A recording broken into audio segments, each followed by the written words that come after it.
Assalamualaikum warahmatullahi wabarakatuh. Kami dari kelompok 8 dan beranggotakan saya juga Dria Yulianto NPM 43 dan Anis Makfiroh NPM 27 ingin mempresentasikan filsafat ilmu tentang karakteristik pola berpikir ilmiah. Ada 3 pembahasan, yaitu yang pertama metodologi keilmuan sebuah pengenalan awal. Nah, metodologi keilmuan sebuah pengenalan awal, ketika filsafat ilmu atau teori keilmuan tidak tereduksi sebagai ilmu filsafat, maka ia dapat merefleksikan pertanyaan-pertanyaan yang bersangkutan dengan masalah keilmuan yang lebih luas. Kayak gitu. Nah, untuk yang pertama itu ada ilmu dan jenis-jenisnya. Nah, ilmu dan jenis-jenisnya itu dibagi menjadi dua, pandangan dari luar dan pandangan dari dalam. Pandangan dari luar. Nah, ketika ilmu itu dipandang dari luar, orang dapat memahami ilmu melalui pemahaman yang subjektif atau pemahaman yang objektif gitu. Nah, itu ada dua. Yang pertama ini pengertian secara subjektif. Dalam pengertian subjektif, ilmu merupakan pengetahuan sistematis yang bersifat subjektif. Jadi, suatu sifat yang manusiawi dan individual gitu.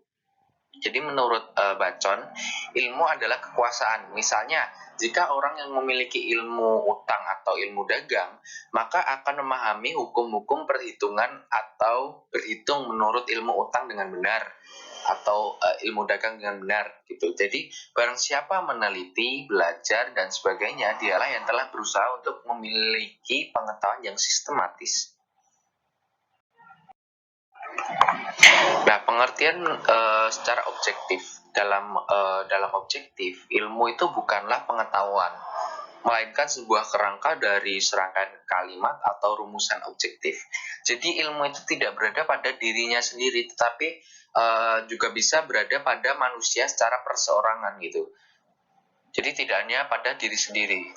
Jadi ilmu itu lebih berkaitan dengan bangunan sosial, berada di dalam pikiran banyak orang. Itulah sebabnya orang tidak mengenal semua kalimat atau rumusan yang dimilikinya gitu. Nah, yang kedua ada pandangan dari dalam. Orang dapat juga melihat kegiatan keilmuan itu dilaksanakan dengan dua cara yang berlainan. Yang pertama dengan bersikap lebih reseptif terhadap ilmu sehingga orang itu berusaha secara sungguh-sungguh untuk memperoleh pengetahuan dari ilmu.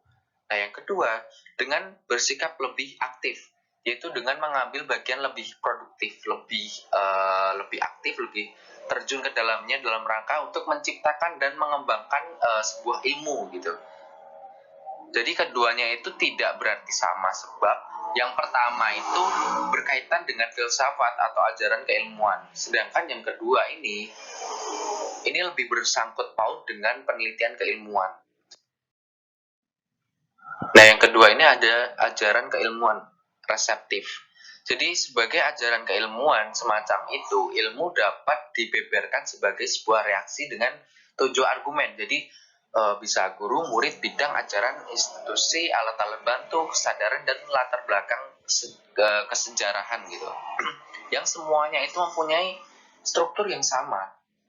Dari awal, ajaran tidak harus dihubungkan dengan kegiatan-kegiatan studi keilmuan dalam kehidupan sehari-hari. Jadi siapapun dapat dinyatakan telah menerima atau memperoleh ajaran. Misalnya gini, tukang kayu, tukang masak, bahkan pedagang, politikus, serta pendidikan keluarga itu, bahkan pendidikan masyarakat itu mengajari anggota-anggotanya itu untuk untuk hidup gitu, menurut aturan-aturan sosial yang ada. Nah, semua itu mempunyai struktur formal yang sama, kayak gitu. Dan yang ketiga ada ilmu sebagai penelitian. Ini aktif, jadi mengembangkan ilmu gitu. Jadi relasi pemahaman keilmuan tidak dapat diangkat sampai mampu menunjukkan perbedaan yang mencolok dengan jenis-jenis relasi keilmuan lainnya. Nah, hal itu dapat dilakukan dalam penelitian keilmuan agar penelitian itu dapat dijabarkan sebagai pengertian yang mencakup pencarian, pengusutan, bahkan penyelidikan. Nah, sebab Begitu sebuah penelitian itu berhasil dilakukan secara sistematis dan metodis, dapat cara benar dan sesuai dengan tahap-tahap yang sebenarnya, segera pula ia akan menjadi penelitian yang bersifat keilmuan gitu. Nah, yang pertama ada terminologi ontologis. Dunia ini terdiri atas benda-benda ditentukan melalui berbagai sifat serta dihubungkan satu sama lain dengan berbagai macam hubungan dan relasi. Jadi adapun benda-benda seperti sifat-sifat dan hubungan-hubungan mengadanya, dalam setiap mengada dapat dibedakan dua aspek atau momen. Pertama, aspek mengada pada dirinya yang pada hakikatnya adalah esensinya. Yang kedua, aspek substansinya, enggaknya, yaitu makna dibalik wujud mengada, wujudnya itu ada. Tuh. Jadi jika suatu mengada itu bersifat demikian, seperti sebuah benda yang berwarna merah atau berbentuk bulat, maka itulah yang disebut fakta. Akan tetapi pokok masalahnya adalah fakta bukannya tidak bergantung satu sama lain. Apabila satu fakta atau pokok persoalan ada juga yang lain gitu. Jadi sangkut paut gitu. Apabila ada salah satu fakta atau pokok persoalan yang ada, maka yang lain juga akan ada. Gitu. Nah, selanjutnya terminologi bahasa. Terminologi bahasa itu digunakan untuk penyampaian pengertian dan rumusan yang lain. Bahkan dapat digunakan untuk memudahkan berpikir sendiri. Oleh karena itu, diperlukan tanda-tanda yang dapat dipahami bersama. Nah, tanda-tanda itu berupa sebuah bahasa tertulis atau lisan yang terdiri dari kata-kata ataupun simbol-simbol yang mirip. Selalu ada kecenderungan untuk membentuk bahasa yang dapat menggambarkan secara tepat pengertian dan rumus objektif. Jadi kayak formal dan bahasa keilmuan gitu.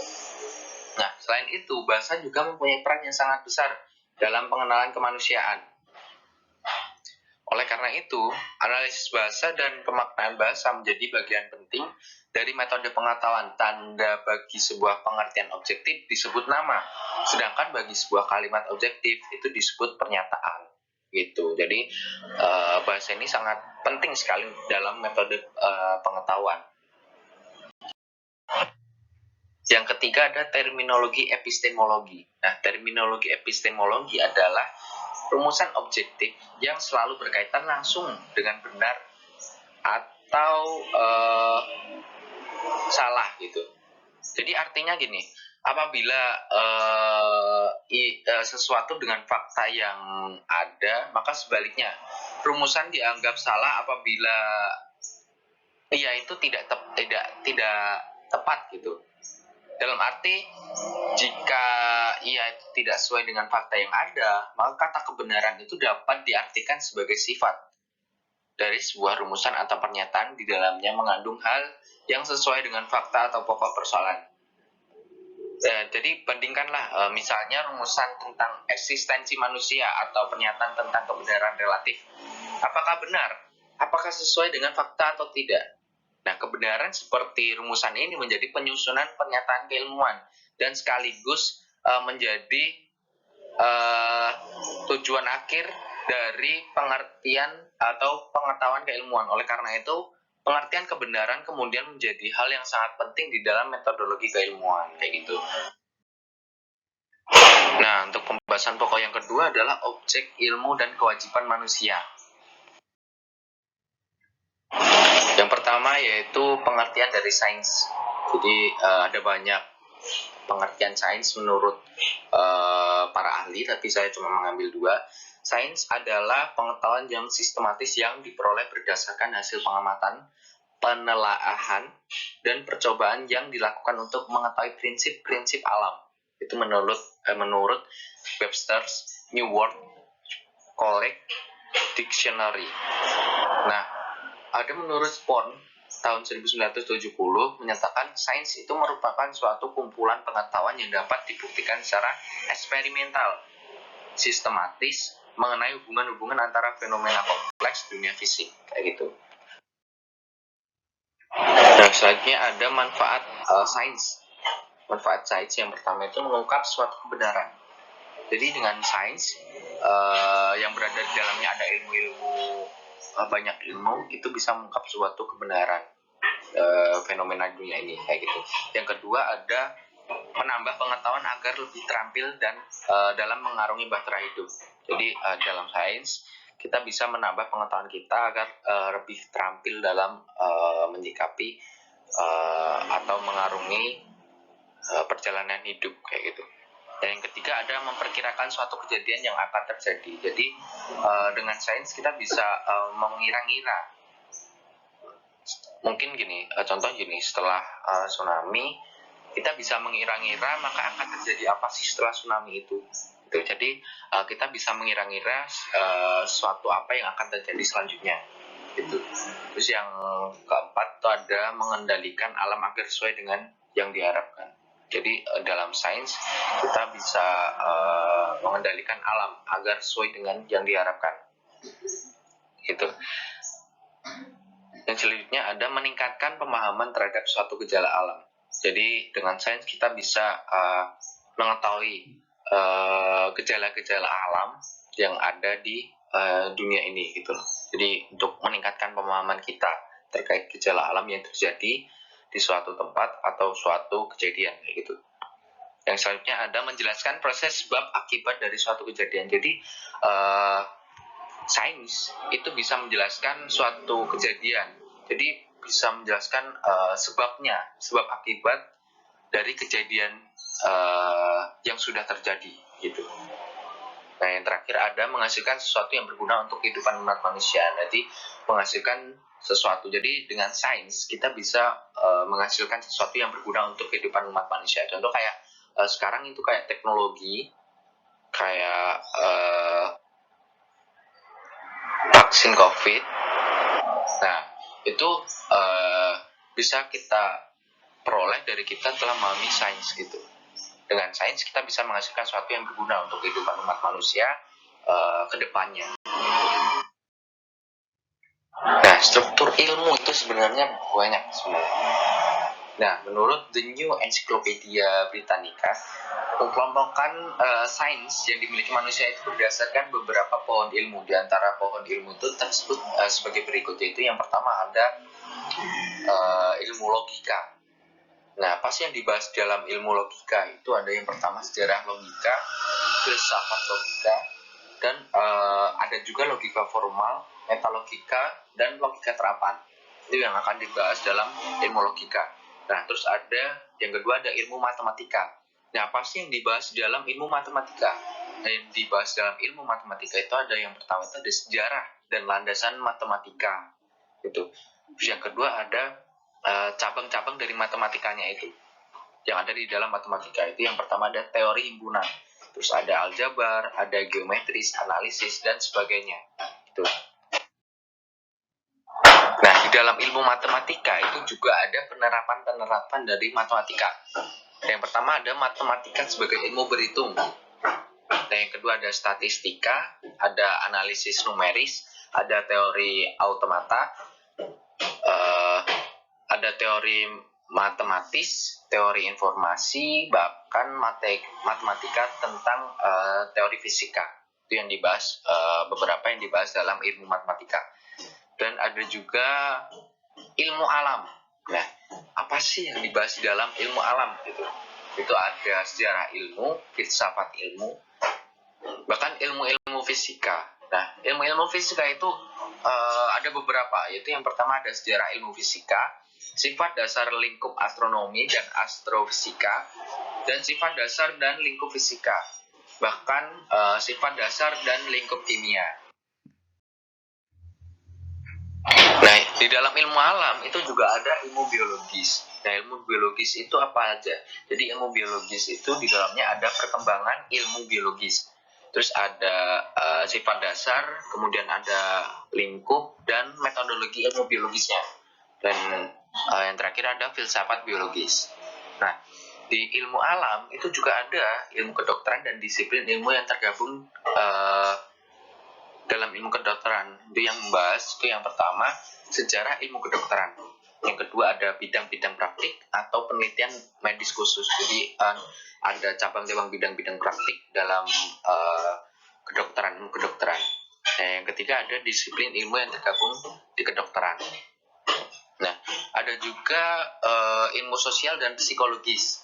Itu di dalamnya membahas tentang perkembangan ilmu sosial, sifat dasar antropologi, sifat dasar sosiologi, sifat dasar ilmu ekonomi, ilmu politik, dan sejarah maupun metode psikologinya. Nah, terus selanjutnya ada yang terakhir ada ilmu teknologi.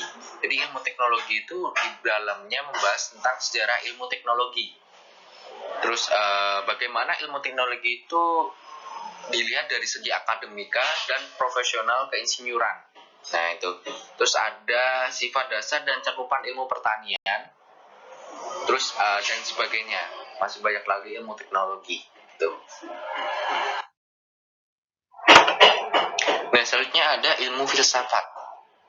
Nah ilmu filsafat itu di dalamnya membahas tentang sifat dasar dan pembagian filsafat. Jadi kayak ada sifat dasar, filsafat, tinggu filsafat, dan metode filsafat gitu. Terus ada juga pembagian filsafat. Jadi filsafat itu tidak hanya satu, dibagi menjadi banyak filsafat menurut jenisnya. Yang kedua ada sejarah filsafat. Jadi penulisan sejarah filsafatnya. Terus ada filsafat bukan barat, filsafat yang berhubungan dengan agama itu juga ada.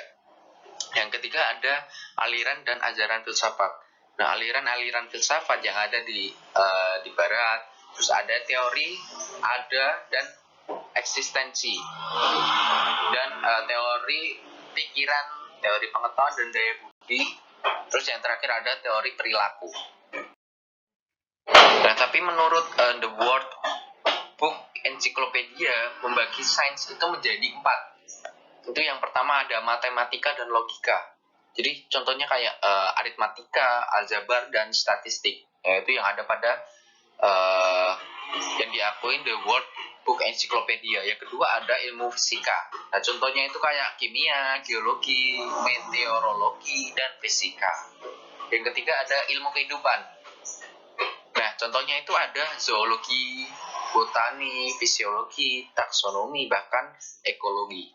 Nah, yang terakhir itu ada ilmu sosial, contohnya kayak antropologi, ekonomi, ilmu politik, psikologi, dan ilmu sosial. Gitu.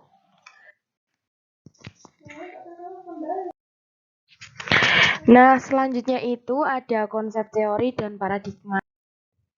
Nah, yang pertama dari pengertian konsep sendiri, konsep menurut bahasa Latin itu conceptus yang artinya buah gagasan. Nah, menurut istilahnya, konsep merupakan gambaran yang diimajinasikan dan didefinisikan dalam wujud serangkaian kata yang telah disepakati bersama demi efektifnya komunikasi. Yang kedua ada teori dan paradigma.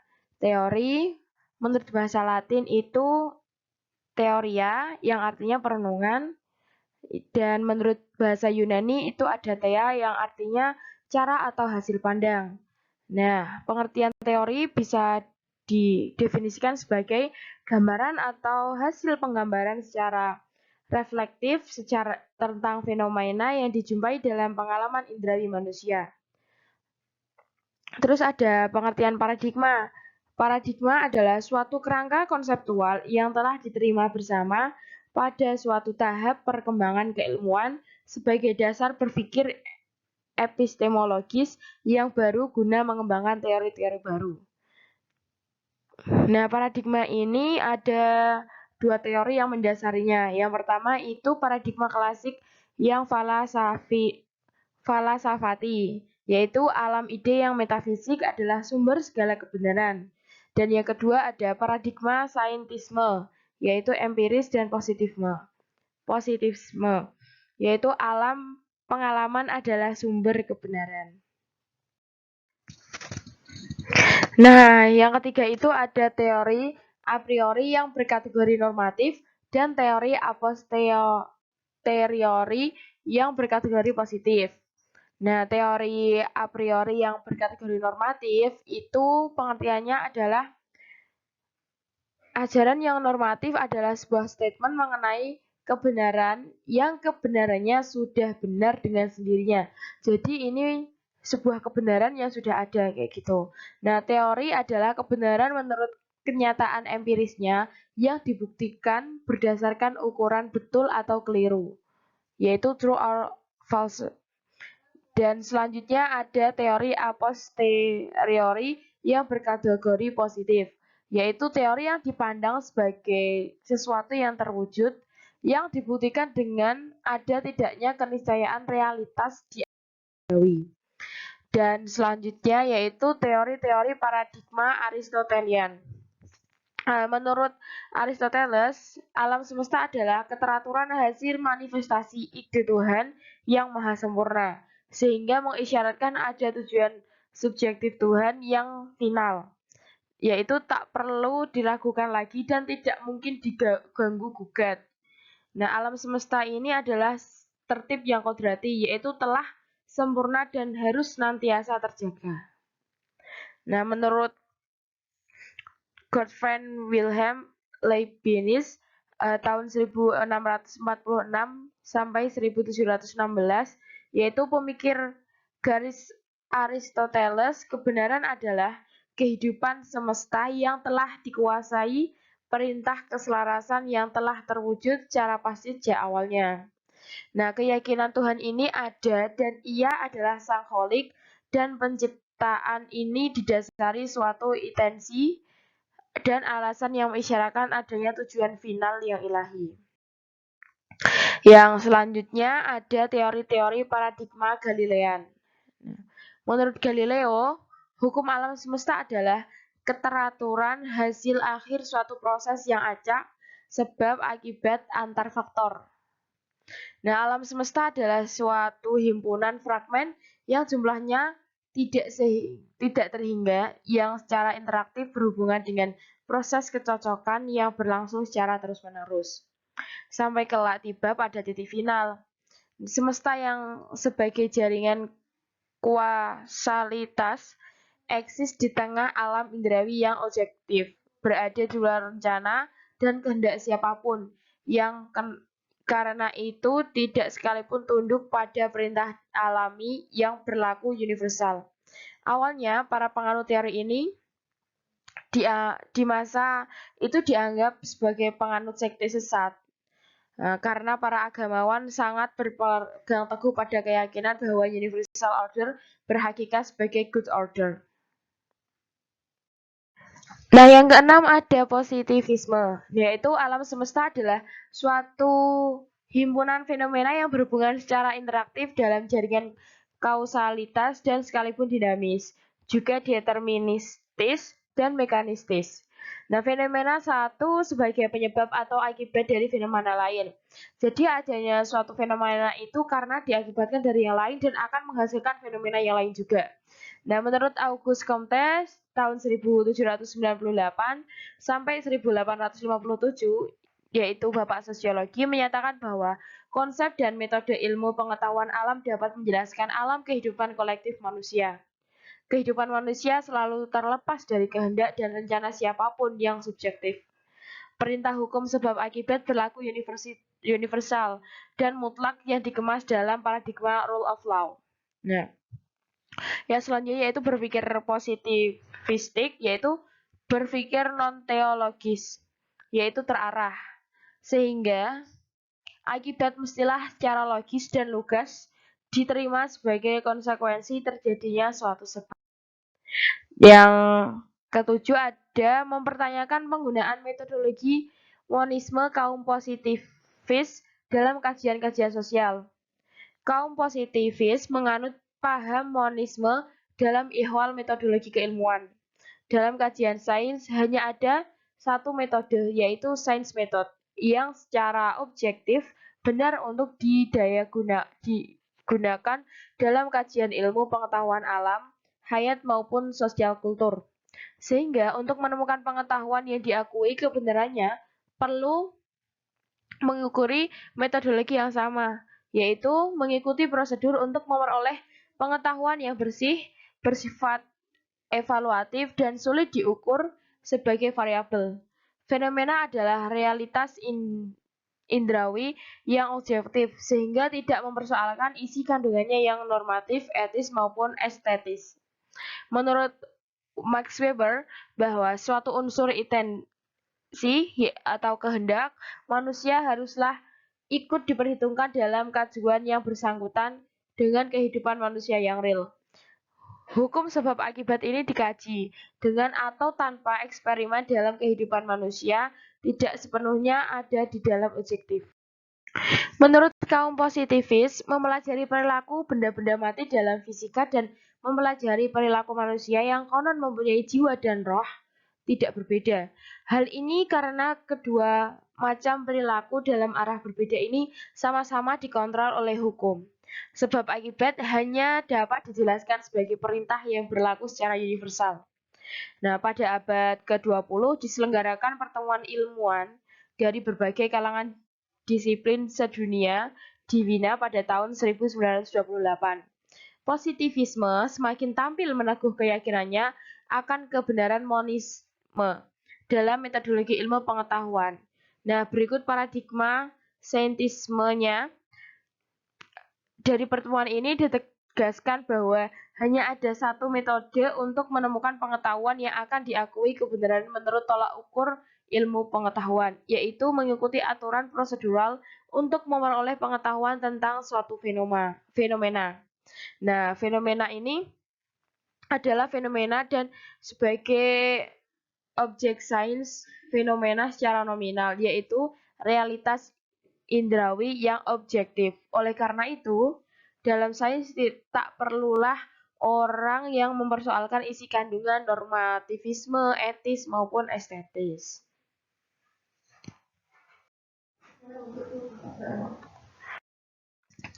Alam tidak memiliki sesuatu tanpa manfaat. Aristoteles. Masih dari kami, apabila ada pertanyaan, silahkan ke forum Elita. Apabila ada yang kurang jelas, bisa dipertanyakan. Terima kasih. Wallahu muwaffiq ila aqwamit thoriq. Wassalamualaikum warahmatullahi wabarakatuh.